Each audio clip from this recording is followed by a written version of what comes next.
ಸಾಧನೆ ಇದು ನೋಡಿ, ಅದಕ್ಕೆ ಉಗ್ರತಪ ಅಂತ ಹೆಸರು. ಹರಿಕಥಾಮಸರು ಹೇಳ್ತಾರೆ, ಕೃತ್ತಿವಾಸನೆ ಹಿಂದೆ ನೀ 40 ಕಲ್ಪ ಸಮೀರನಲ್ಲಿ ಶಿಷ್ಯತ್ವ ವಹಿಸಿ ಅಖಿಲಾಗಮಾರ್ಥಗಳ ಓದಿ ಜಲದೆಯಳು ಉತ್ತಮ ತಪವ ಕಲ್ಪವಗೈದು ಅಂತೆಲ್ಲ ಹೇಳ್ತಾರಲ್ಲ. 10 ಕಲ್ಪವ ತಪವಗೈದು ಆದಿತ್ಯರೊಳಗೆ ಉತ್ತಮನೆನಿಸಿ ಪುರುಷೋತ್ತಮನ ಪದ ಪರ್ಯಂಕ ಪದವೈದಿದೆಯೋ ಮಹದೇವ ಅಂತ ಹೇಳ್ತಾರೆ. ಅಲ್ಲಿ ಹಿಂದೆ ಅನ್ನಲಿಕ್ಕೆ ಜಂಬುಕಂಡಿ ವಾದರಾಚಾರ್ಯರು ಉಗ್ರ ತಪೋಭಾವಿ ಎಂದು ಬರೆದಿದ್ದಾರೆ. ಅಂದ್ರೆ ಏನು? ರುದ್ರದೇವರು ಉಗ್ರತಪನಾಗಿರುವಾಗ ರುದ್ರದೇವರ ಸಾಧನೆ ಎಷ್ಟು? 50 ಸಾಧನ, 50 ಬ್ರಹ್ಮಕಲ್ಪ ಸಾಧನೆ. 5 ಎಲೆಗೆ 50 ಅಂತ ವಿಜಯದಾಸರು ಹೇಳ್ತಾರೆ. 5 ಎಲೆ ಅಂದ್ರೆ 5 ತಲೆ. ರುದ್ರದೇವರಿಗೆ 5 ತಲೆ ಅಂತೆ. ಧ್ಯೇಯೋ ಪಂಚಮುಖೋ ರುದ್ರ ಸ್ಫಟಿಕಾಮಲ ಕಾಂತಿಮಾನ್. 5 ತಲೆ ಉಳ್ಳಂತಹ ರುದ್ರದೇವರಿಗೆ ಸಾಧನೆ 50. ಅದರಲ್ಲಿ 49ನೇ ಸಾಧನೆ ಉಗ್ರತಪ.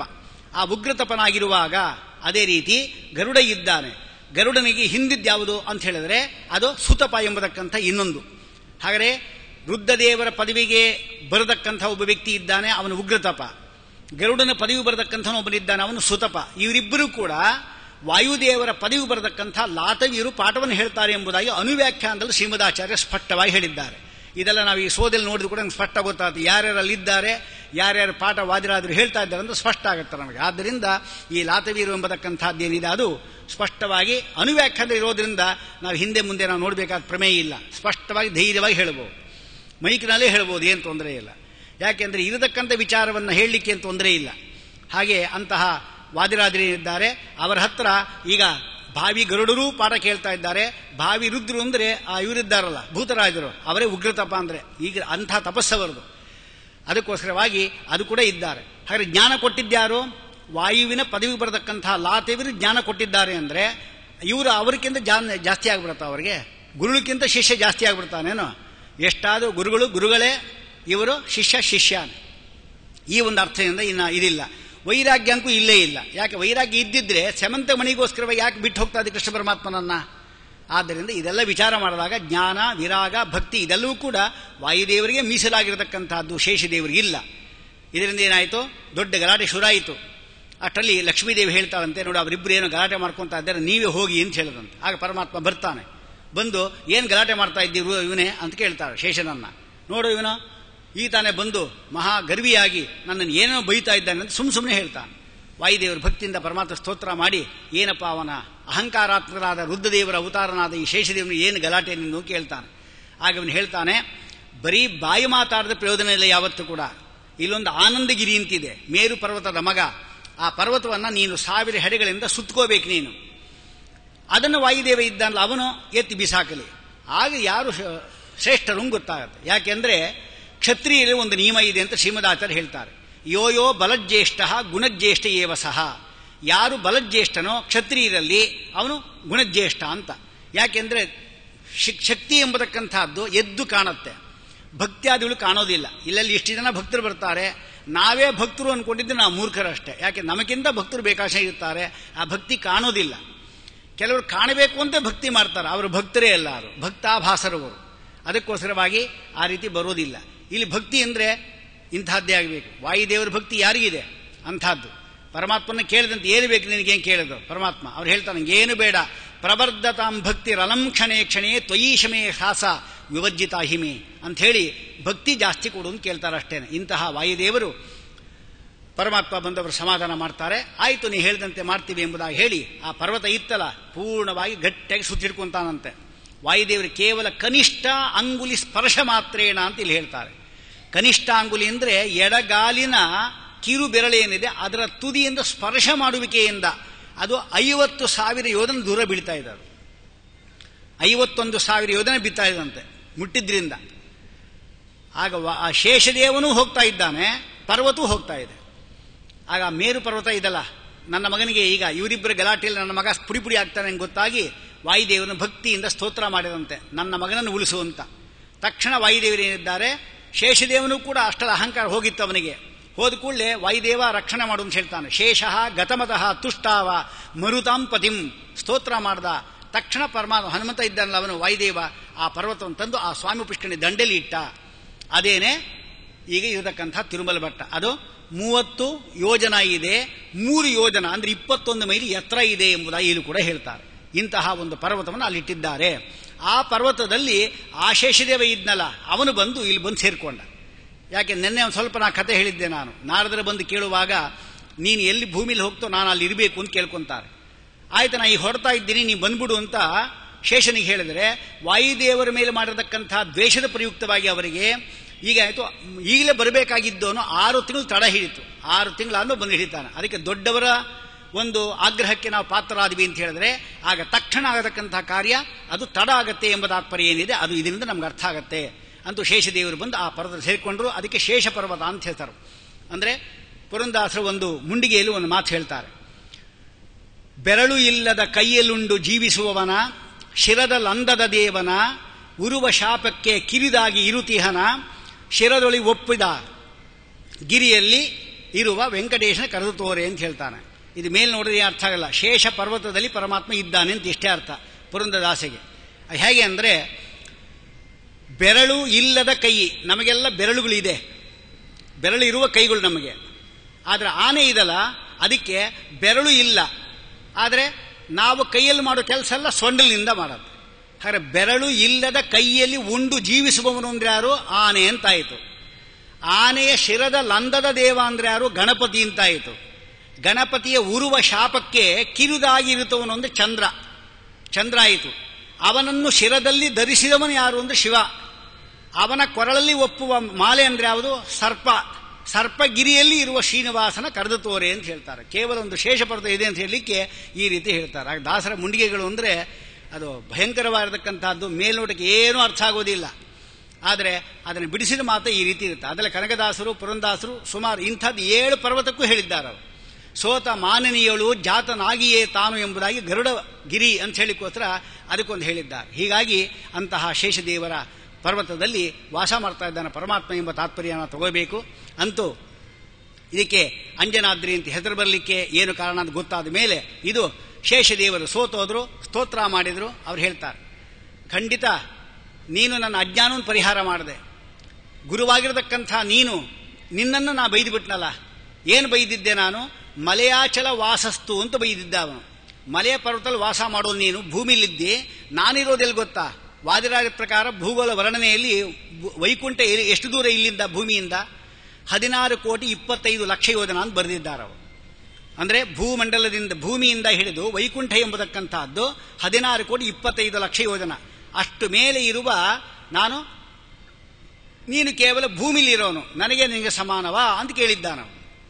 ಅದಕ್ಕೆ ವಿಜಯದಾಸರು ಒಂದು ಹೇಳ್ತಾರೆ, ಅರಸಿ ಮರ್ಕಟ ಅರಸಿಯ ನೆಂಜಲು ಉಂಡಿದಾದೊಡೆ ಬಾಹಿರದಲ್ಲಿಪ್ಪ ಇವ ಅಂದ್ರೆ ಆನೆಗೆ ಸಮವ ಅಂತ ಕೇಳ್ತಾರೆ.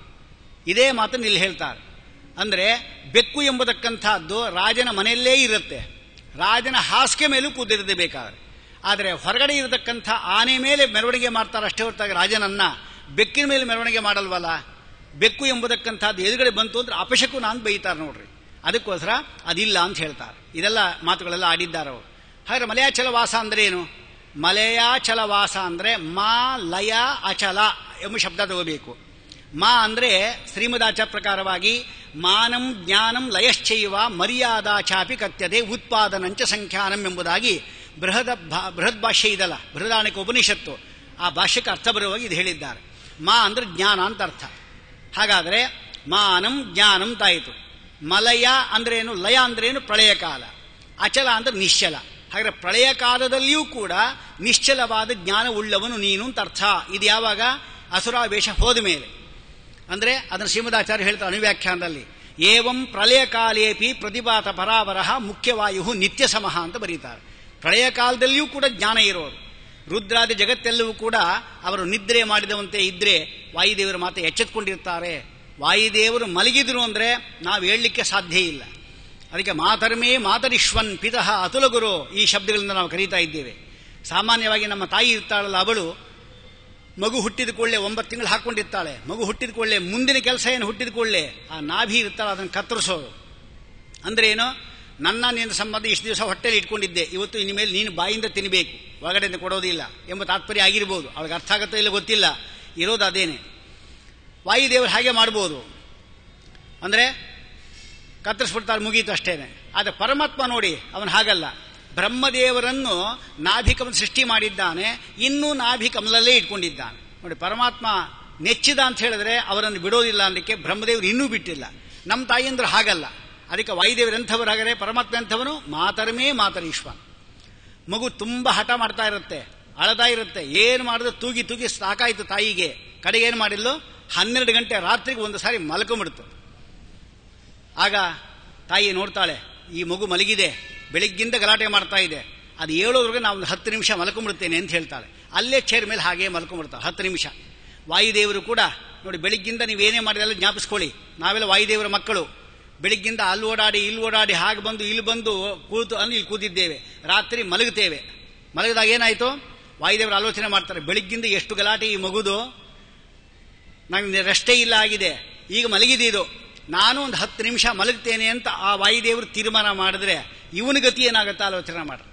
ಯಾಕೆ ಅಂದ್ರೆ ಅರಿತು ಪೆಣವೆಂದು ಪೇಳುವರು ಬುಧಜನ, ಕರಣಾಭಿಮಾನಿ ಸುರರು ದೇಹವ ಬಿಡಲು ಕುರುಡ ಕಿವುಡ ಮೂಕ ಎಂದೆನಿಸುವ, ಸತ್ತ ಎಂದು ಅನಿಸುವಲ್ಲ, ಆ ರೀತಿ ಎನಿಸೋದಿಲ್ಲ ಅವನು. ಆದರೆ ಪರಮ ಮುಖ್ಯ ಪ್ರಾಣ ತೊಲಗಲ ದೇಹವನ್ನು ಅರಿತು ಪೆಣ ಅಂತ ಕರೀತಾರೆ. ವಾಯುದೇವರ ಕೆಲಸ ಅಷ್ಟೊಂದಿದೆ. ಇನ್ನೂ ಒಂದು ದೃಷ್ಟಾಂತ ತಿಳ್ಕೋಬಹುದು ನಾವು. ಅದರಲ್ಲಿ ಏನಂದ್ರೆ, ತಾಯಿಯಾದವಳು 1 ವರ್ಷದ ತನಕ ಮಗು ಎಲ್ಲಾದರೂ ಮಲಮೂತ್ರ ವಿಸರ್ಜನೆ ಮಾಡಿದರೆ ತಾನೇ ಪಾಪ ಬೇಜಾರಿಲ್ದೇನೆ ಅದೆಲ್ಲ ಶುದ್ಧಿ ಮಾಡಿ, ಅಯ್ಯೋ ಪಾಪ ಚಿಕ್ಕ ಮಗು ಅಂತ ಹೇಳಿ ಅವಳು ಸುಮ್ಮನೆ ಬಿಟ್ಬಿಡ್ತಾಳೆ. 5 ವರ್ಷ ಆಯಿತು ಮಗುಗೆ ಅಂತ ತಿಳ್ಕೊಳ್ಳೋಣ, ಅದಲ್ಲೇ ಮಲಮೂತ್ರ ಮಾಡ್ತು ಅಂತ ಒಂದು ಬಿಡ್ತಾಳೆ ಅವಳು. ಯಾಕೆ ಅಂದ್ರೆ ಸಾಲದ ವಯಸ್ಸು ನಿಂಗೆ, ಅಲ್ಲಿ ಹೋಗ್ಬೇಕು ಬಚ್ಚಲ ಮನೆಗೆ ಅಂತ ತೋರಿಸ್ತಾಳೆ. ವಾಯುದೇವರು ಹಾಗೆ ಮಾಡ್ಬೋದಾಗಿತ್ತಲ್ಲ. ಹೇಗೆ ಅಂದ್ರೆ, ನಿನ್ನ ವರ್ಷ ಎಷ್ಟು ಕೇಳ್ತಾರೆ ವಾಯುದೇವರು, ಸ್ವಾಮಿ 60 ವರ್ಷ ಶಾಂತಿ ನಾಡ್ದು ಮಾಡ್ಕೊತಾ ಇದ್ದೀನಿ ಅಂತ ಹೇಳಿದ್ರಿ ನೀವು, ಇನ್ನೂ ನಾನೇ ದಬ್ಬಬೇಕಾ ನಿಂಗೆ, 60 ವರ್ಷ ಹಾಕಿ ಸಾಕಾಗ್ಲಿಲ್ವಾ, ನೀನೇ ದಬ್ಬಗೋ ಅಂತ ಹೇಳಿದ್ರೆ ನಾವೇನು ದಬ್ಕೊಳ್ಳೋದು ನಾವು. ನಮ್ಮ ನಾಭಿಯ ಕೆಳಭಾಗದಲ್ಲಿ ಅಪಾನ ಎಂಬತಕ್ಕಂಥ ನಾಮದಿಂದ ವಾಯುದೇವರು ಇದ್ಕೊಂಡು ನಮ್ಮ ದೇಹಕ್ಕೆ ಯಾವುದು ಬೇಡವೋ ಅದನ್ನು ದಬ್ಬಿದ್ರೆ ನಾವು ಬದುಕಿರ್ತೇವೆ, ನಾಳೆ ಊಟ ಮಾಡ್ತೇವೆ, ಇಲ್ಲದಿಲ್ಲ ಅಂತ ಹೇಳಿದ್ರೆ ನಮ್ಮ ತಾಯಿಗಿಂತಲೂ ಕೂಡ ದೊಡ್ಡ ತಾಯಿ ಅಂತಾಯ್ತು. ಅದಕ್ಕೋಸ್ಕರವಾಗಿ ಅವರನ್ನ ಮಾತರಮೇ ಮಾತರೀಶ್ವನ್ ಪಿತಃ ಅತುಲಗುರು ಭ್ರಾತಃ ಇಷ್ಟಾಪ್ತ ಬಂದು ಎಷ್ಟು ವಿಶೇಷಣ ಕೊಟ್ಟರೂ ಸಾಕಾಗೋದಿಲ್ಲ. ತ್ರಿವಿಕ್ರಮ ಪಂಡಿತಾಚಾರ್ಯ ಅಂತಹ ವಾಯುದೇವರ ಮಹಿಮೆ ಏನಿದೆ ಅದರಿಂದ ನಮಗೆ ಗೊತ್ತಾಗ್ತಾ ಇದೆ. ಅದಕ್ಕೋಸ್ಕರ ಈ ಒಂದು ಆ ಹೆಸರು, ಅದಕ್ಕೆ ಶೇಷಾದ್ರಿ ಎಂಬ ಹೆಸರು ಬಂದಿದೆ ಅಂತ ಹೇಳ್ತಾ ಇದ್ದಾರೆ. ಅನಂತರ ಮುಂದೆ ಕಲಿಯುಗದಲ್ಲಿ ಈ ಹೆಸರು ಬರಬೇಕು, ಯಾವುದು ವೆಂಕಟಾದ್ರಿ ಅಂತ ಹೆಸರು ಬರಬೇಕು ಅಂತ ಹೇಳ್ತಾ ಇದ್ದಾರೆ. ವೆಂಕಟಾದ್ರಿ ಹೇಗೆ, ವೇಂ ಪಾಪಂ ಕಟತೆ ಎಷ್ಟು ಪಾಪದಾಹನ ಶಕ್ತಿತಃ. ವಿಷ್ಣು ಸಹಸ್ರನಾಮದಲ್ಲಿ ಒಂದು ನಾಮ ಇದೆ, ಕ್ಷಿತೀಶ ಪಾಪನಾಶನಃ ಅಂತಿದೆ. ಕ್ಷಿತೀಶ ಅಂದ್ರೆ ಕ್ಷಿತೀಶ, ಭೂಮಿಗೆ ಈಶ ಅಂದ್ರೆ ಪರ್ವತ. ಪಾಪನಾಶನಃ, ಪಾಪವನ್ನು ನಾಶನ ಮಾಡುವ ಪರ್ವತ ಏನಿದೆ ಅದಕ್ಕೆ ಒಡೆಯ ಅಂದ್ರೆ ಆಯಿತು ವೆಂಕಟಾದ್ರಿ ವಾಸ ಅಂತ ಹೆಸರು ಅದಕ್ಕೆ. ಪುರಂದಾಸರು ಹೇಳ್ತಾರೆ, ಸಾಸಿರ ನಾಮದ ವೆಂಕಟರಮಣ ಅಂತ ಪದ ಹಾಕಿದ್ದಾರೆ. ಆದರೆ ವಿಷ್ಣು ಸಹಸ್ರನಾಮದಲ್ಲಿ ವೆಂಕಟರಮಣ ಅಂತ ಇಲ್ಲೇ ಇಲ್ಲ ಶಬ್ದ. ನೋಡಿ ಇದೆಯಾ ನೋಡಿ, ಶ್ರೀನಿವಾಸ ಇದೆ, ಶ್ರೀಧಃ ಶ್ರೀಶಃ ಶ್ರೀನಿವಾಸಃ ಅದಿದೆ, ವೆಂಕಟೇಶ ಇಲ್ಲ ಅಲ್ಲಿ. ಆದರೆ ಪುರಂದಾಸರು ಹೇಳ್ತಾರೆ ಸಾಸಿರ ನಾಮದ ವೆಂಕಟರಮಣ ಅಂತ. ಆದರೆ ವೆಂಕಟರಮಣ ಎಂಬ ಶಬ್ದದ ಅರ್ಥ ಏನು, ವೇಂ ಪಾಪಂ ಕಟತೆ ಎಷ್ಟು, ಪಾಪವನ್ನು ಸುಟ್ಟು ಹಾಕುವ ಪರ್ವತದಲ್ಲಿ ವಾಸ ಮಾಡುವವನು. ಅದೆಲ್ಲಿದೆ, ಕ್ಷಿತೀಶಃ ಪಾಪನಾಶನಃ ಅಂತ ಪದ ಇದೆ, ಅದನ್ನ ವೆಂಕಟರಮಣ ಅಂತ ನಾವು ಅರ್ಥ ಇಟ್ಕೋಬೇಕು ನಾವು. ಆದರೆ ವೆಂಕಟಾದ್ರಿ ಅಂತ ಹೆಸರು ಬರಲಿಕ್ಕೆ ಏನು ಕಾರಣ ಕಲಿಯುಗದಲ್ಲಿ ಅಂದ್ರೆ ಇಲ್ಲಿ ಹೇಳ್ತಾರೆ, ಒಬ್ಬ ಸೋಮಯಾಜಿ ಒಬ್ಬ ವ್ಯಕ್ತಿ ಇದ್ದಾನೆ. ಎಂಥ ಸೋಮಯಾಜಿ ಅವನು ಅಂದ್ರೆ, ಪುರಂದರೋ ನಾಮ ಸೋಮಯಾಜಿ, ಸೋಮಯಾಗವನ್ನು ಮಾಡುವವನು. ಕಾಲಹಸ್ತಿ ಎಂಬತಕ್ಕಂಥ ನಗರದಲ್ಲಿದ್ದ ಅಂತ. ಅದಕ್ಕೆ ಬರೀ ಕಾಲಹಸ್ತಿ ಅಲ್ಲ, ಶ್ರೀ ಕಾಲಹಸ್ತೀಶ್ವರ. ಇದರ ವೈಶಿಷ್ಟ್ಯ ಏನಂದ್ರೆ, ಶ್ರೀ ಅಂದ್ರೆ ಜೇಡ, ಜೇಡ ಗೊತ್ತಲ್ಲ, ಸ್ಪೈಡರ್ ಅಂತ ಹೇಳ್ತೀವಿ ನೋಡಿ, ಅದು ಜೇಡ. ಕಾಲ ಅಂದ್ರೆ ಸರ್ಪ, ಹಸ್ತಿ ಅಂದ್ರೆ ಆನೆ. ಶ್ರೀ ಕಾಲ ಹಸ್ತಿ ಅವನಿಗೆ ಈಶ್ವರ. ರುದ್ರದೇವರನ್ನು ಮೆಚ್ಚಿಸ್ಕೋಬೇಕು ಅಂತ ಹೇಳಿ ಈ 3 ಜನರು ಕೂಡ ತಪಸ್ಸು ಮಾಡಿದರು. ದೇವತೆಗಳು ಶಾಪದಿಂದ ಈ ರೀತಿ ಆಗಿದ್ರು.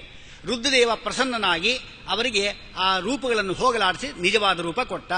ಅವತ್ತಿಂದ ಈಗಲೂ ಅಷ್ಟ ಲಿಂಗದ ಮೇಲೆ ಶ್ರೀ ಕಾಲ ಹಸ್ತಿ ಚಿತ್ರ ಇದೆ. ಅಂದ್ರೆ ಹತ್ರ ನೋಡಬೇಕು ನಾವು, ಅದಕ್ಕೆಲ್ಲ ಸ್ವಲ್ಪ ದಕ್ಷಿಣೆ ಕೊಟ್ಟರೆ ಅವ್ರು ಬಿಡ್ತಾರಷ್ಟೇ, ಇಲ್ಲಿ ಬಿಡೋದಿಲ್ಲ. ಎಲ್ಲ ಕಡೆ ಅಷ್ಟೇ ಕಾಂಚನಂ ಕಾರ್ಯಸಿದ್ಧಿ. ಒಂದು ಹೋದ ತಕ್ಷಣ ಆ ಪುರೋಹಿತರು ಒಂದು ಅರ್ಚಕರು ಒಂದು 200 ರೂಪಾಯಿ ಹಾಕ್ಬಿಟ್ರೆ ಕೈಲಿ ಅಂದ್ರೆ ಆಗ ಬನ್ರಿ ಕೂತ್ಕೊಳ್ಳಿ ಅಂತ ಹೇಳ್ತಾರೆ. ಏನು ಕೊಡದೇ ಇಲ್ಲ ಅಂದ್ರೆ ಹೋಗ್ರಿ ಅಂತಾರೆ, ನೋಡ್ಲಿಕ್ಕೆ ಬಿಡಲ್ಲ. ಇಂತಹದ ಚಿತ್ರ ನೋಡಬೇಕು ಅಂತಿದ್ದು ಅಲ್ಲಿ ಹೋಗಬೇಕು. ಈ ಕಾಳಹಸ್ತಿ ವಿಶೇಷ ಏನಂದ್ರೆ, ಜಾತಕದಲ್ಲಿ ಹುಟ್ಟಿರ್ತಾರಲ್ಲ ಒಬ್ಬ ವ್ಯಕ್ತಿಗಳು, ಅವರಿಗೆ ಎಲ್ಲಾ ಗ್ರಹಗಳು ಕೂಡ ರಾಹು ಮತ್ತು ಕೇತುಗಳ ಮಧ್ಯದಲ್ಲಿ ಸೇರ್ಕೊಂಡಿತ್ತು ಅಂತ ಹೇಳಿದ್ರೆ ಆಗ ಕಾಳ ಸರ್ಪಯೋಗ ಅಂತ ಹೆಸರು. ಅದಕ್ಕೆ ರಾಹು ಮತ್ತು ಕೇತುಗಳ ಮಧ್ಯದಲ್ಲಿ ಎಲ್ಲ ಗ್ರಹ ಇದ್ರೆ ಇಂಥವರಿಗೆ ಮಕ್ಕಳು ಹುಟ್ಟಿದ ಕೂಡಲೇ ಸತ್ತೋಗ್ತಾ ಇರ್ತಾರೆ, ಎಲ್ಲ ಹೆಣ್ಣು ಮಕ್ಕಳೇ ಹುಡ್ತಾರೆ, ಅಥವಾ ಇನ್ಯಾವುದು ಮಕ್ಕಳಿಗೆ ರೋಗ ಇರುತ್ತೆ, ಇಂಥದ್ದೆಲ್ಲ ದೋಷ, ಗರ್ಭಪಾತ ಆಗುತ್ತೆ, ಇದೆಲ್ಲ ದೋಷಗಳು ಇವರಿಂದ ಬರೋದು. ಯಾಕೆ, ರಾಹು ಅಂದ್ರೆ ಅವನು ಸರ್ಪ, ಕೇತುನೂ ಅಷ್ಟೇ, ಅವನು ಸರ್ಪನೇ. ಹೀಗಾಗಿದೆ. ಅದಕ್ಕೇನು ಮಾಡೋದು, ಈ ಕಾಲಹಸ್ತೀಶತ್ ಹೋಗ್ಬಿಟ್ಟು ಒಂದು ಯಜ್ಞ ಹೋಮ ಇದಲ್ಲಿ ಅದು ಹೋಮ ಮಾಡಿಸಿ ಬಂದು ದೋಷ ಪರಿಹಾರ ಆಗುತ್ತೆ. ಅಥವಾ ಕಾಲಾಮೃತ ಯೋಗ ಅಂತಿದೆ, ಅದನ್ನು ಕೂಡ ಮಾಡಬಹುದು. ಕೇತು ಮೇಲಿದ್ರೆ ಕಾಲಾಮೃತ ಯೋಗ, ರಾಹು ಮೇಲಿದ್ದ ಅಂದ್ರೆ ಕಾಲ ಸರ್ಪಯೋಗ ಅಂತ. ಕಾಲಾಮೃತ ಯೋಗಕ್ಕಿಂತಲೂ ಕೂಡ ಕಾಲ ಸರ್ಪಯೋಗ ಭಯಂಕರ ಅಂತ ಶಾಸ್ತ್ರದಲ್ಲಿ ಹೇಳಿದ್ದ. ಇದು ಆ ಊರಿನ ವಿಶೇಷ. ಅಲ್ಲಿ ಇದ್ದಾನವನು, ಅವನಿಗೆ ಮಕ್ಕಳಿಲ್ಲ. ಇಲ್ಲೊಂದು ವಿಚಾರ ಮಾಡಬೇಕು ನಾವು, ಮಕ್ಕಳು ಇದ್ರೇನೆ ಮೋಕ್ಷನೋ ಮಕ್ಕಳು ಇಲ್ಲದೆ ಇದ್ರೂ ಕೂಡ ಆಗತ್ತೋ ಅಂತ ವಿಚಾರ ಮಾಡಬೇಕು. ಶಾಸ್ತ್ರದಲ್ಲಿ ಹೇಳ್ತಾ ಇದ್ದಾರೆ, ಅಪುತ್ರಸ್ಯ ಗತಿರ್ನಾಸ್ತಿ ಅಂತ ಹೇಳ್ತಾರೆ. ಪುತ್ರ ನಿಲ್ಲದವನಿಗೆ ಗತಿ ಇಲ್ಲ ಅಂತ. ಆಯಿತು, ಹಾಗಾದ್ರೆ ವಿಚಾರ ಮಾಡೋಣ. ದುರ್ಯೋಧನಾದಿಗಳು 100 ಜನ ಮಕ್ಕಳು ಧೃತರಾಷ್ಟ್ರನಿಗೆ ಇದ್ರು, ಅವನ ಗತಿ ಏನಾಯ್ತು ಹೇಳೋಣ. ಆ ಮಕ್ಕಳಿಗೆ ಶ್ರಾದ್ದ ಇವನು ಮಾಡಬೇಕಾಯಿತು ಹೊರತಾಗಿ ಆ ಮಕ್ಕಳು ಇವನು ಶ್ರಾದ್ದ ಮಾಡಲಿಲ್ಲ. ಹಾಗೆ ಮಕ್ಕಳಿಂದ ಗತಿ ಇಲ್ಲ ಅಂತ ಆಯಿತು. ವಾದಿರಾಜರು ಇದ್ದಾರೆ, ಅವರು ಬಾಲ್ಯ ಸನ್ಯಾಸಿಗಳು, ಮದುವೆಗಿದ್ವಿ ಯಾವ ಶಬ್ದವೂ ಇಲ್ಲೇ ಇಲ್ಲ ಅವರಲ್ಲಿ, 120 ವರ್ಷ ಬದುಕಿದವರು ಅಂತ ಹೇಳಿದ ಮೇಲೆ ಅವ್ರಿಗೆ ಶ್ರೀಪಾದರಾಜರು, ವ್ಯಾಸರಾಜರು, ವಿಜೇಂದ್ರ ತೀರ್ಥರು ಇವರೆಲ್ಲರೂ ಕೂಡ ಏನು ಬಾಲ ಸನ್ಯಾಸಿಗಳು ಅಂತ ಹೇಳಿದ ಮೇಲೆ ಅವ್ರಿಗೆ ಯಾರಿಗೂ ಮಕ್ಕಳಾಗಿಲ್ಲ ಅಂತ ಹೇಳಿದ್ರೆ ಗತಿನೇ ಇಲ್ಲ ಅಂತ ಹೇಳಿಬಿಟ್ರೆ, ಈ ರೀತಿ ಯಾರು ಗತಿ ಇಲ್ಲ ಅಂತ ಹೇಳ್ತಾರೋ ಅವ್ರಿಗೆ ಗತಿ ಇರಲ್ಲ ಅಷ್ಟೇನೆ. ಮಹಾನುಭಾವರ ಗತಿ ಇಲ್ಲ ಅಂತ ಯಾರು ಹೇಳ್ತಾರೆ? ಅದಕ್ಕೋಸ್ಕರ ಅದು ಅರ್ಥ ಅಲ್ಲ. ಮತ್ತೇನರ್ಥ? ಶ್ರೀಮದಾಚಾರ್ಯ ಹೇಳ್ತಾರೆ, ಅನಪತ್ಯೋಪಿ ಸದ್ಧರ್ಮ ಲೋಕಜಿನ್ ನಾಥ ಸಂಶಯ ಅಂತ ಚತುರ್ಥ ಸ್ಕಂದ ಭಾಗವತದಲ್ಲಿ ಬರತಕ್ಕಂಥ ಒಂದು ಭಾಗವತ ತಾತ್ಪರ್ಯವಾತಿನಲ್ಲಿ ಅಂಗರಾಜನ ಸಂದರ್ಭ ಬಂದ ಈ ಮಾತು ಹೇಳ್ತಾರೆ. ಅನಪತ್ಯೋಪಿ, ಮಕ್ಕಳು ಇಲ್ಲದೇ ಇದ್ರೂ ಕೂಡ ಸದ್ಧರ್ಮ, ಸದಾಚಾರಿಯಾಗಿ ತನ್ನ ಧರ್ಮವನ್ನು ಮಾಡಿಕೊಂಡು ಬರತಕ್ಕಂಥ ವ್ಯಕ್ತಿಗೆ ಗತಿ ಇದ್ದೇ ಇದೆ, ಏನು ಯೋಚನೆ ಮಾಡಬೇಕಿಲ್ಲ ಅಂತ ಸ್ಪಷ್ಟ ಹೇಳ್ತಾರೆ. ಕನಕದಾಸರು ಹೇಳ್ತಾರೆ, ಮಗನಿಂದ ಗತಿ ಉಂಟೆ? ಇಲ್ಲ. ಇನ್ಯಾವುದರಿಂದ ಗತಿ? ನಿಗಮ ತತ್ವಾರ್ಥ ವಿಚಾರದಿಂದಲ್ಲದೆ, ವೇದವನ್ನು ಅರ್ಥವನ್ನು ವಿಚಾರ ಮಾಡಿ ಆ ಪರಮಾತ್ಮನ ಭಕ್ತಿ ಸಂಪಾದನೆ ಮಾಡಿ ಇದರಿಂದ ಗತಿ ಅಷ್ಟೇ ಹೊರತಾಗಿ ಮಗನಿಂದ ಗತಿ ಇಲ್ಲ. ಆದರೆ ನಿಮಗೆ 4 ಜನ ಮಕ್ಕಳಿದ್ದಾರೆ ನೋಡ್ರಿ. ಯಾರು? ಸತ್ಯನೊಬ್ಬ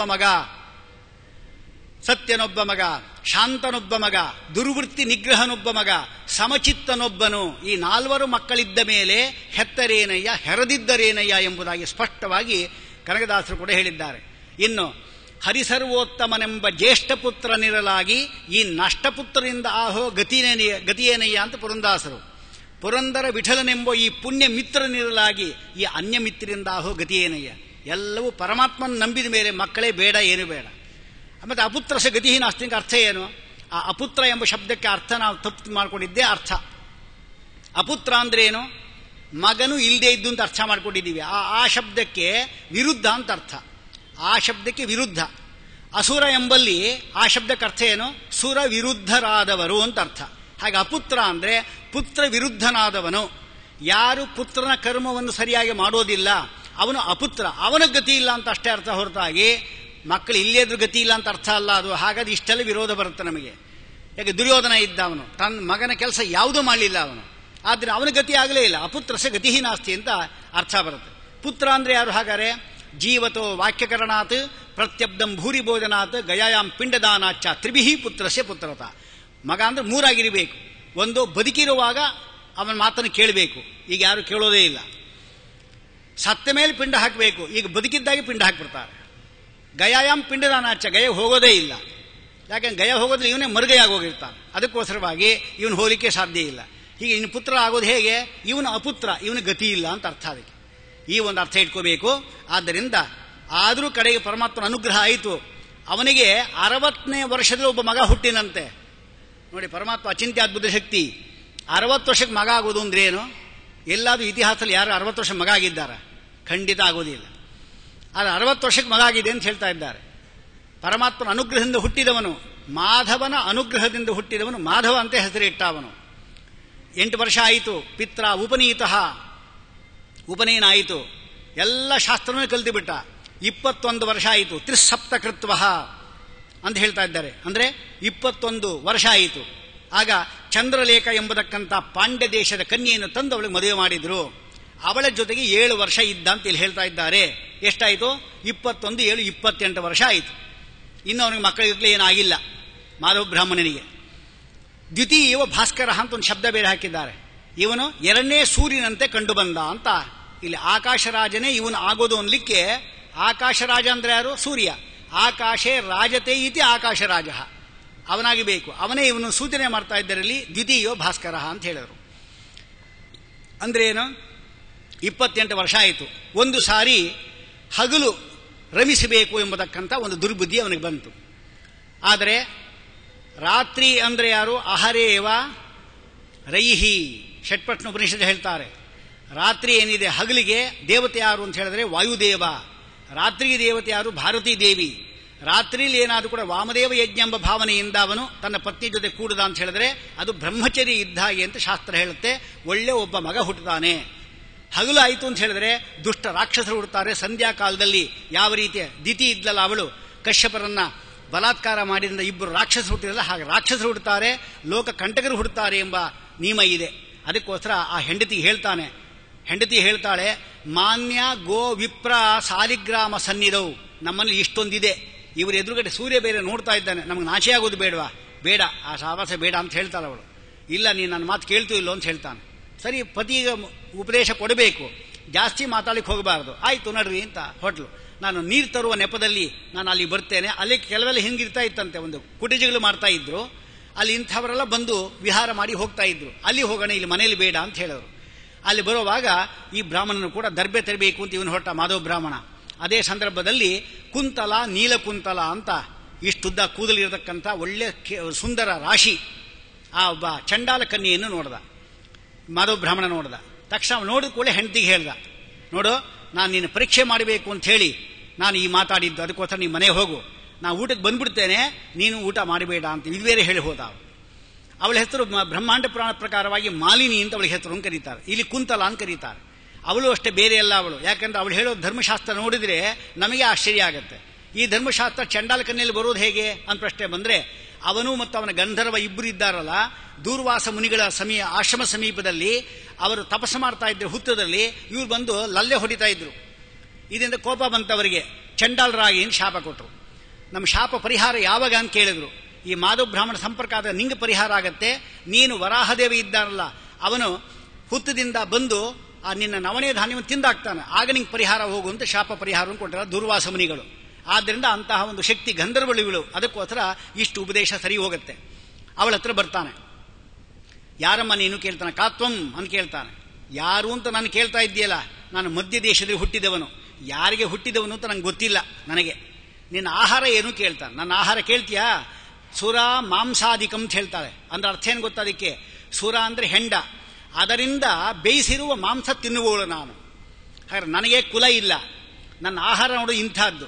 ಇನ್ನು ನೀನು ನೋಡು, ನಿಮ್ಮ ತಂದೆ ಇದ್ದಾರಲ್ಲ ಅವರು ಸರಿಯಾಗಿ ವಿಷ್ಣುರ್ ಯೋನಿಂ ಕಲ್ಪಯತು ತ್ವಷ್ಟಾ ರೂಪಾಣಿ ಪಿಂಶತು ಆಸಿಂಚತು ಪ್ರಜಾಪಾತಿರ್ಧಾತ ಗರ್ಭಂ ದದಾತುತೆ ಅಂತ ಗರ್ಭಾಧಾನ ಮಂತ್ರ ಇದು.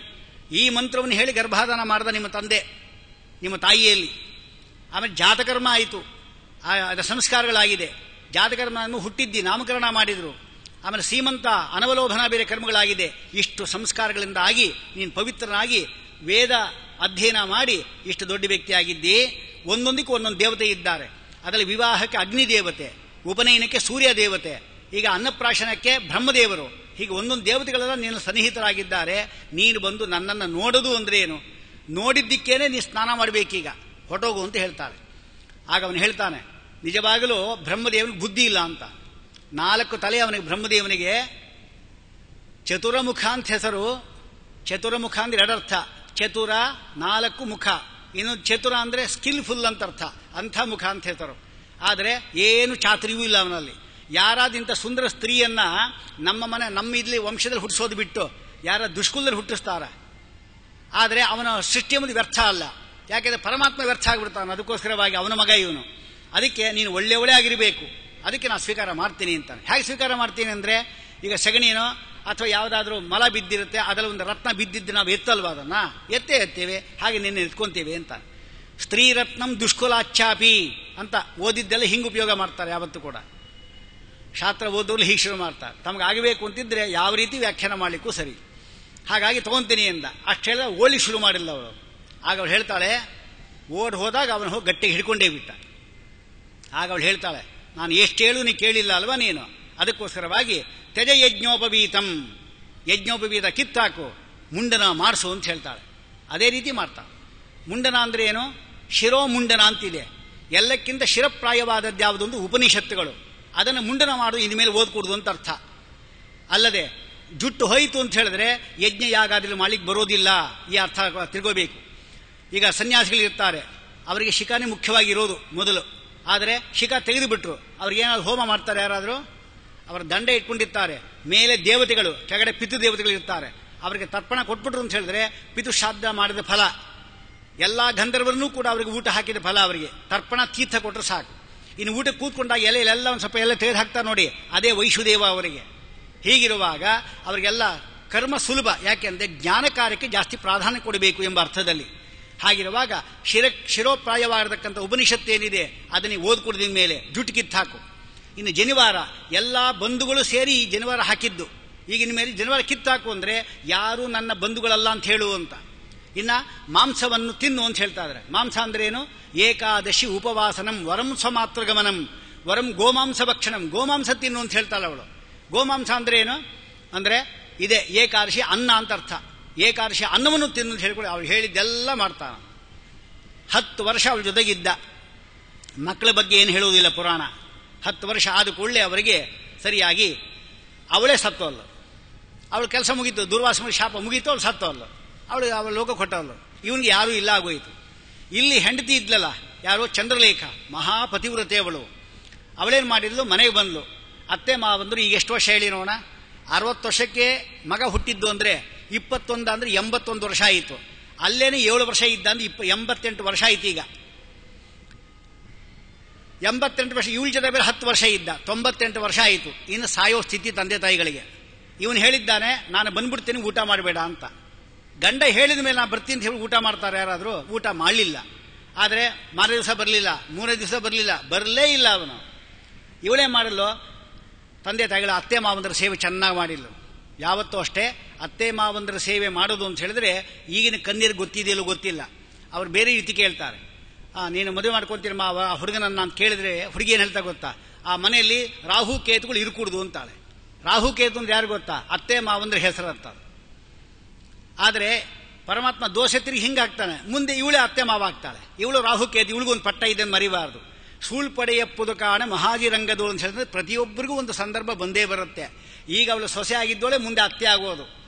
ಅತ್ತೆ ಅತ್ತೆ ಅತ್ತೆ ಎಂದತ್ತೆ, ಅತ್ತೆ ಸತ್ತರೆ ಸೊಸೆಗೆ ಬುದ್ಧಿ ಬರುವಂತಾಯಿತು ಅಂತ ಪುರಂದಾಸರ ಹಾಡನ್ನು ಮಾಡಿದ್ದಾರೆ. ಅದು ಕೂಡ ಅತ್ತೆ ಅಂತ ಅಳಬಾರದು. ಇದ್ದಾಗ ಗೊತ್ತಾಗಲ್ಲ ಅತ್ತೆ. ಯಾಕೆಂದ್ರೆ ಬೆಳಿಗ್ಗೆ ಎದ್ದು ಅವಳೇ ನೀರು ಹಾಕಿ ಕಾಫಿ ತಯಾರು ಮಾಡಿ ಎಲ್ಲ ಇಟ್ಬಿಡ್ತಾಳೆ. ಆಮೇಲೆ ಇವಳಿಗೆ ಹಾಕ್ಲಿಕ್ಕೆ ಬರಲ್ಲ, ಮಾಡಿಗೆ ಬರಲ್ಲ. ಉಪ್ಪಿನಕಾಯಿ ಅತ್ತೆ ಹಾಕಿ ತಿಂದಾಕ್ತಾಳೆ ಬೇಕಾದ್ರೆ. ಆದರೆ ಇವಳಿಗೆ ಹಾಕ್ಲಿಕ್ಕೆ ಬರಲ್ಲ. ಆಗ ಪಕ್ಕದ ಮನೆ ಹೇಳ್ತಾಳೆ, ನಮ್ಮ ಅತ್ತೆ ಇರಬೇಕಾಗಿತ್ತು. ಯಾಕೆಂದ್ರೆ ಎಂಥ ಉಪ್ಪಿನಕಾಯಿ ಗೊತ್ತಾ ಅಂತ. ಯಾಕೆಂದ್ರೆ ಇರುವಾಗ ಗೊತ್ತಾಗಲ್ಲ ಒಂದು ವಸ್ತು, ಯಾವತ್ತು ಹೋದ ಮೇಲೆ ಗೊತ್ತಾಗೋದು. ಅದಕ್ಕೆ ಎಲ್ಲವನ್ನು ಜೋಪಾನ ಇಟ್ಕೋಬೇಕು. ಅದಕ್ಕೆ ವೇದ ಮಂತ್ರದಲ್ಲಿ ಮದುವೆಯಲ್ಲಿ ಹೇಳುವಾಗ ಹೇಳ್ತಾರೆ, ಅಘೋ ಓ ರಚಕ್ಷುರಪಾತಿಘ್ನಾಯೇದಿ ಶಿವ ಪಶುಭ್ಯಸ್ತುಮನಾ ಸುವರ್ಚಾ ವೀರಸೋ ದೇವಕಾ ಮಾಸ್ಯೋನ ಶನ್ನೋ ಭವದ್ಯುಪದೇಶಂ ಚತುಷ್ಪದೇ. 2 ಕಾಲುಳ್ಳಂತಹ ಅತ್ತೆ ಮಾವಂದ್ರು ಮತ್ತು 4 ಕಾಲುಂತ ಗೋವನ್ನು ಚೆನ್ನಾಗಿ ನೋಡ್ಕೋ ಅಂತ ವೇದ ಮಂತ್ರ ಹೇಳ್ತಾ ಇದೆ. ಸಮ್ರಾಜ್ಞಿ ಶ್ವಶುರೇ ಭವ. ಶ್ವಶುರ ಅಂದ್ರೆ ಮಾವ, ಅವನನ್ನು ಚೆನ್ನಾಗಿ ನೋಡ್ಕೋ. ಸಮ್ರಾಜ್ಞಿ ಶ್ವಶ್ರಿಯ ಅಂಭವ. ಶ್ವಶ್ರು ಅತ್ತೆ, ಅವಳನ್ನು ಚೆನ್ನಾಗಿ ನೋಡ್ಕೋ. ನನಾಂದರಿ ಸಮ್ರಾಜ್ಞಿ, ನನಾಂದ ಅಂದರೆ ನಾದಿನಿ, ಅವಳನ್ನು ಚೆನ್ನಾಗಿ ನೋಡ್ಕೋ. ನನಾಂದರಿ ಸಮ್ರಾಜ್ಞಿ ಅಧಿದೇವೃಷು, ದೇವರ ಅಂದರೆ ಮೈದುನ, ಅವನ್ ಚೆನ್ನಾಗಿ ನೋಡ್ಕೋ ಅಂತ ವೇದ ಮಂತ್ರ ಹೇಳ್ತಾ ಇದೆ. ಆದ್ದರಿಂದ ಈ ಅತ್ತೆ ಮಾವನ ಚೆನ್ನಾಗಿ ನೋಡ್ಕೋಬೇಕು. ಹೇಗೆ ನೋಡ್ಕೋಬೇಕು ಅಂದರೆ ಅತ್ತೆ ಮಾವಂದರಲ್ಲಿ ಇರುವ ಪರಮಾತ್ಮನ ಸೇವೆ ಅಂತ ಮಾಡ್ಕೋಬೇಕು. ಯಾವತ್ತೂ ಅಷ್ಟೇ. ಇವಳು ಮಾಡಿದ್ದ ಹಾಗೇನೆ. ವೃದ್ಧರಾದವರು ತಿನ್ಲಿಕ್ಕೆ ಬರೋದಿಲ್ಲ, ಮಲಮೂತ್ರ ಅಲ್ಲೇನೆ, ಯಾವುದೂ ಬೇಜಾರಿಲ್ಲದೆ ಪರಮಾತ್ಮನ ಸೇವೆ ಅಂತ ಚಂದ್ರಲೇಖ ಮಾಡಿಲ್ಲ. ಇದರಿಂದೇನಾಯಿತು? ಅವನು ಬರಲೇ ಇಲ್ಲ. ತಂದೆ ತಾಯಿಗಳು ಕೇಳಿದ್ರು, ಎಲ್ಲಮ್ಮ ಮಗ ಎಲ್ಲಿ ಹೋದ ನಿನ್ನ ಗಂಡ ಅಂತ ಕೇಳಿದ್ರು. ಈ ತಾನೇ ಬಂದು ಹೋದ್ರು ಅಂತ ಸುಳ್ಳು ಹೇಳ್ತಾನೆ ಬಂದು. ಯಾಕೆಂದ್ರೆ ಸುಳ್ಳಾದ್ರೂ ಸುಳ್ಳಲ್ಲ. ಎಸ್ ಸತಾಂ ಹಿತಮತ್ಯರ್ಥಂ ತಸ್ ಸತ್ಯಮಿತಿ ಕೀರ್ತಿತಂ ಅಂತ ಹೇಳಿದಂತೆ ಇವರು ಸುಳ್ಳು ಹೇಳಿದ್ರೆ ಸತ್ತೋಗ್ತಾರೆ. ಇವರು ಬದುಕಿರಲಿ ಎಷ್ಟು ದಿವಸ ಆದ್ರು ಅಂತ ಹೇಳಿ ಅವರು ಸುಳ್ಳನ್ನು ಹೇಳ್ಕೊಂಡ್ ಬರ್ತಾ ಇದ್ರು. ಅದು ಸತ್ಯವೇ ಆಯಿತು. ಒಂದ್ಸಾರಿ ಅವ್ರು ಸತ್ತೋದ್ರು. ಒಬ್ಬ ಬ್ರಾಹ್ಮಣನ ಕರೆಸಿ ಅವಳು ನನ್ನ ಗಂಡನ ಬದಲಾಗಿ ಅಂತ ಹೇಳ್ಬಿಟ್ಟು ಸಂಕಲ್ಪ ಮಾಡಿ ಅತ್ತೆ ಮಾವಂದ್ರಿಗೆ ಶಾಬ್ದವನ್ನು ಹಾಕಿಬಿಟ್ಲು. ಇನ್ನು ನಾ ಬದುಕಿದ್ದೇನರ್ಥ ಅಂತ ಹೇಳಿ ಸತ್ಲು. ಅವಳು ಸತ್ತ, ಊಟವೇ ಮಾಡಿಲ್ವಲ್ಲ, ಬರೀ ನೀರು ಮಾತ್ರ ಇಟ್ಕೊಂಡಿದ್ದು. ಯಾಕೆಂದ್ರೆ ನೀರು ಅಂದ್ರೆ ಅಶಿತಾಹ ಅನಶಿತಾವೈ ಆಪಹ. ನೀರು ಕುಡಿದ್ರೆ ಉಪವಾಸ ಇದ್ದಾಗೂ ಹೌದು, ಪಾರಣ ಇದ್ದಾಗ ಹೌದು ಅಂತ ಹೇಳಿದ್ರಿಂದ ಊಟವನ್ನು ಮಾಡಿದಾಗ ಆಯ್ತದು. ಹೀಗೆ ಜೀವನ ಮಾಡಿಲ್ಲ. ಸತ್ಕೊಳ್ಳೆ ಅವಳಿಗೆ ಪರಮಾತ್ಮ ಸಂತೋಷಪಟ್ಟ. ಅವನು ಹೇಳ್ತಾನೆ, ನೀನು ಮಾಡಿರತಕ್ಕಂಥ ಅತ್ತೆ ಮಾವಂದರ ಸೇವೆಯಿಂದ ನಾನು ಸಂತುಷ್ಟನಾಗಿದ್ದೇನೆ, ಅದಕ್ಕಾಗಿ ನಿನ್ನನ್ನು ನಾನು ಅತ್ತೆಯನ್ನ ಮಾಡ್ಕೊತೇನೆ ಎಂದ ಅವನು. ಯಾರಿವಳು? ಇದೇ ಚಂದ್ರಲೇಖ ಇದ್ದಳು ಅವಳೇನೆ ಮುಂದೆ ಧರಣಿ ದೇವಿಯಾದ್ಲು.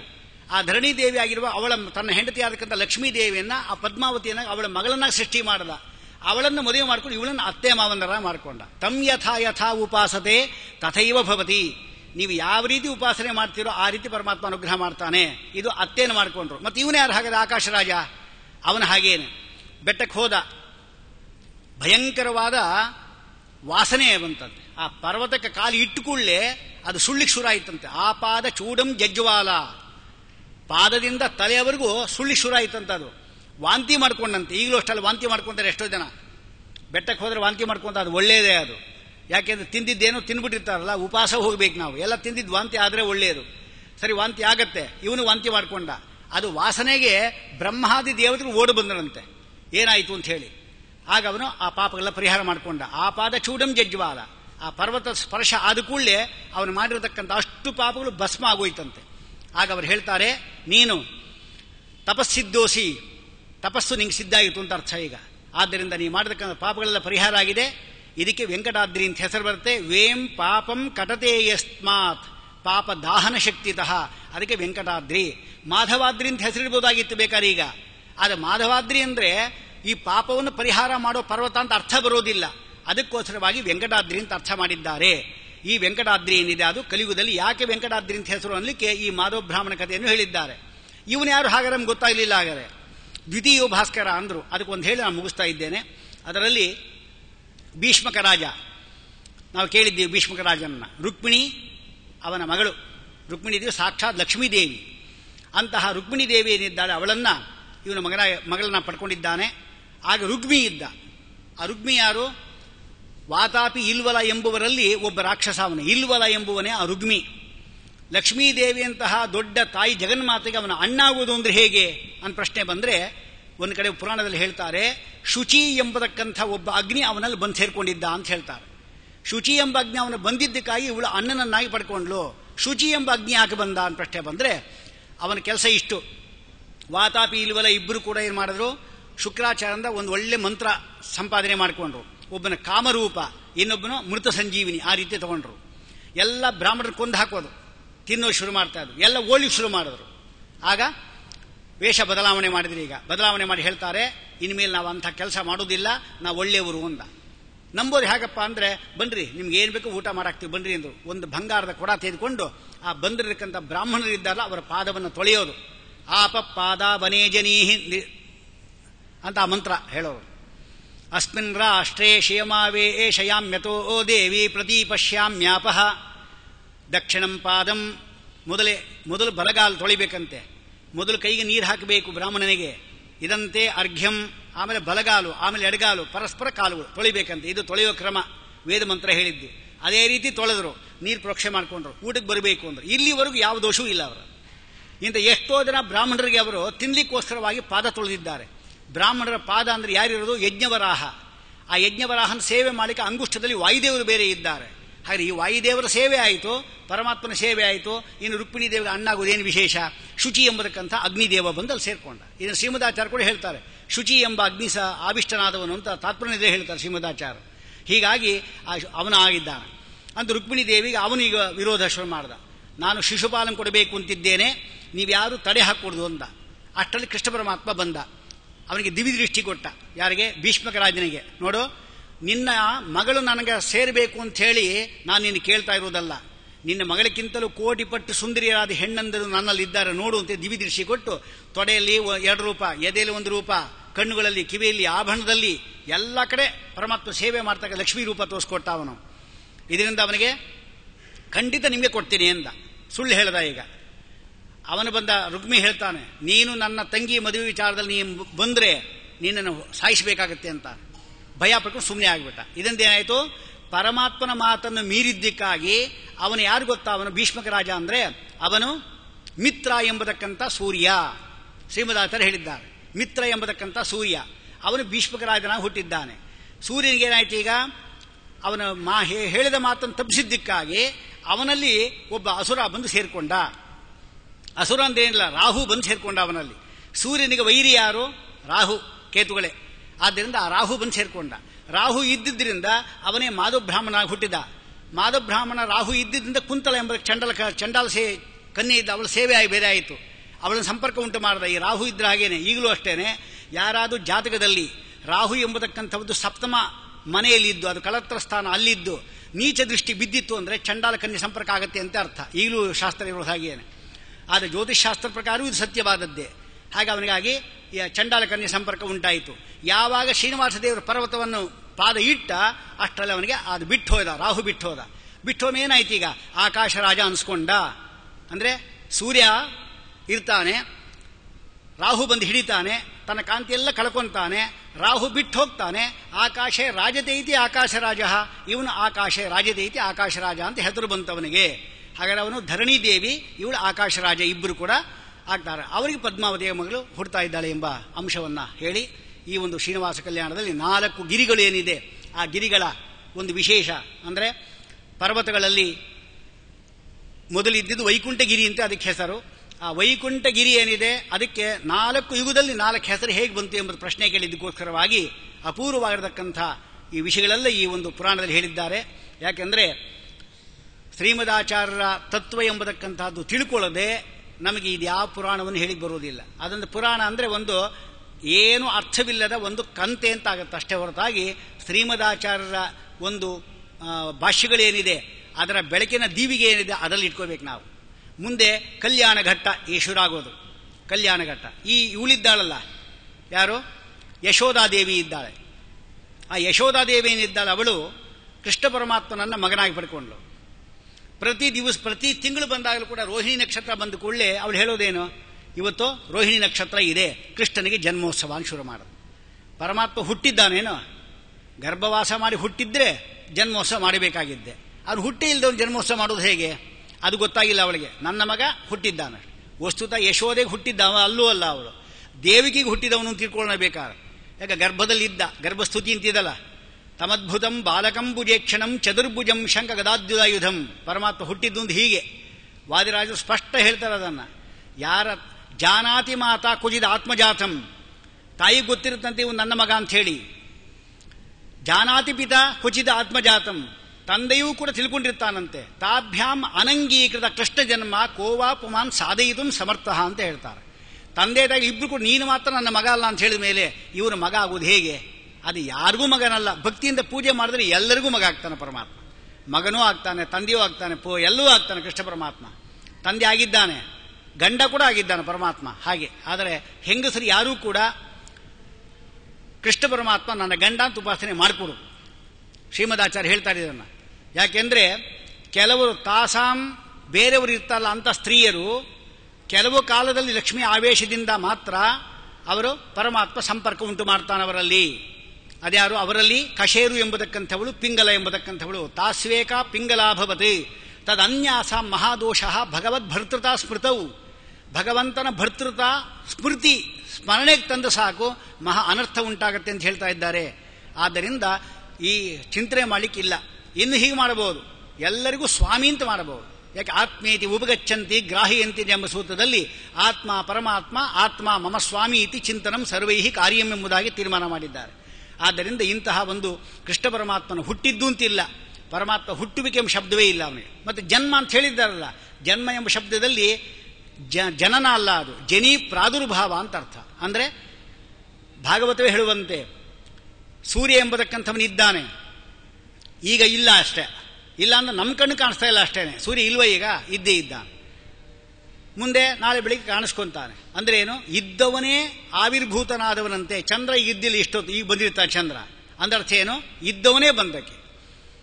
ಆದ್ದರಿಂದ ಇಂತಹ ಪರಮಾತ್ಮನ ಅವತಾರ ಅಂತ ಹೇಳಿದರೆ ಜನ್ಮ ಅಂತ ಹೇಳಿದ್ದಾರೆ. ಅವತರಣ ಕಲಿಯುಗದಲ್ಲಿ ಪರಮಾತ್ಮ ಅವತಾರ ಇಲ್ಲ, ತ್ರಿಯುಗಭೂತಿ. ಮತ್ತು ಶ್ರೀನಿವಾಸ ದೇವರು ಏನದು ಅಂತ ಪ್ರಶ್ನೆ ಬಂದರೆ ವೈಕುಂಠದಿಂದ ನೇರವಾಗಿ ಇಳಿದು ಬಂದಿರೋ ರೂಪ. ಅದಕ್ಕೆ ಮಾಯಾವಿ ಪರಮಾನಂದಂ ತ್ಯಕ್ತ್ವಾ ವೈಕುಂಠಮುತ್ತಮಂ ಸ್ವಾಮಿ ಪುಷ್ಕರಣಿ ತೀರೆ ರಮಯ ಸಹಮೋದತೆ. ಅದು ವೈಕುಂಠ ನೇರವಾಗಿ ಇಳಿದು ಬಂದಿರತಕ್ಕಂಥ ರೂಪ ಇದು. ಅದು ಸಾಕ್ಷಾತ್ ವಿಷ್ಣು ರೂಪ. ನಾವಾದರೆ ಒಂದ್ಸತಿ ಹೋದರೆ ವಾಪಸ್ ಬರೋದು ಅಂತಿಲ್ಲ. ಆದರೆ ಪರಮಾತ್ಮ ಲಕ್ಷ್ಮೀಗೆ ಆ ನಿಯಮ ಇಲ್ಲ. ಬರ್ತಾ ಇರ್ತಾರೆ, ಹೋಗ್ತಾ ಇರ್ತಾರೆ, ಅವ್ರಿಗೆ ಆ ನಿಯಮ ಇಲ್ಲೇ ಇಲ್ಲ. ಅನಾದಿ ದಂಪತಿಗಳು. ನಮ್ಮಲ್ಲಾದರೆ ಮದುವೆಗಿಂತ ಎಷ್ಟು ವಯಸ್ಸು ಚಿಕ್ಕದಾಗಿರಬೇಕು.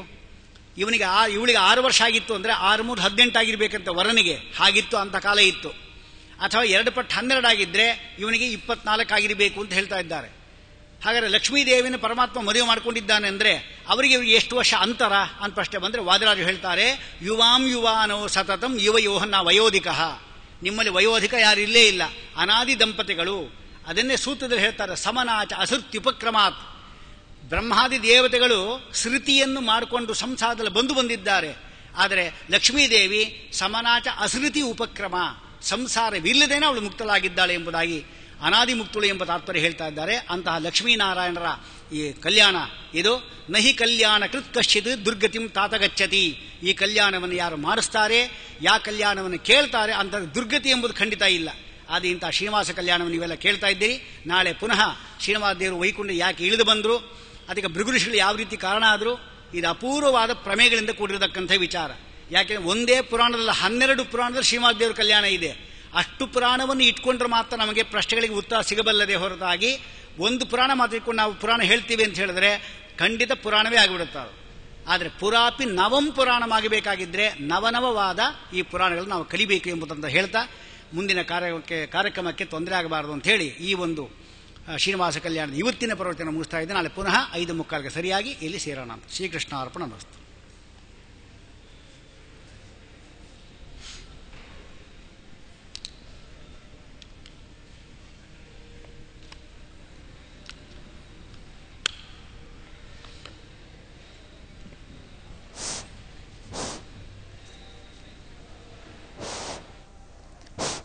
ಇಲ್ಲಿವರೆಗೆ ಶ್ರೀನಿವಾಸನ ಒಂದು ಅಚಲ ವೆಂಕಟಾಚಲ ಅದು ಹೇಗೆ ಯುಗಾಂತರದಲ್ಲಿ ನಾಮಾಂತರಗಳನ್ನು ಪಡೆದಿತ್ತು ಎಂಬುದಾಗಿ ಅದರ ಆಧ್ಯಾತ್ಮಿಕ ಚಿಂತನೆ ಜೊತೆಗೆ ಅದರ ವಿವರಣೆಯನ್ನೆಲ್ಲ ಆಚಾರ್ಯರು ನೀಡಿದ್ದಾರೆ. ಅವರಿಗೆ ಪರ್ಯಾಯ ಶ್ರೀ ಸೋದೇವ ವಾದಿರಾಜ ಮಠದ ಪರವಾಗಿ ಅನಂತ ಧನ್ಯವಾದವನ್ನು ಹೇಳ್ತಾ, ಶ್ರೋತೃಂದಕ್ಕೂ ಧನ್ಯವಾದ ಹೇಳ್ತಾ ಇವತ್ತಿನ ಧಾರ್ಮಿಕ ಪ್ರವಚನ ಕಾರ್ಯಕ್ರಮಕ್ಕೆ ಮಂಗಲವನ್ನು ಹೇಳ್ತೇವೆ. ಶ್ರೀಕೃಷ್ಣ ಅರ್ಪಣಮಸ್ತು.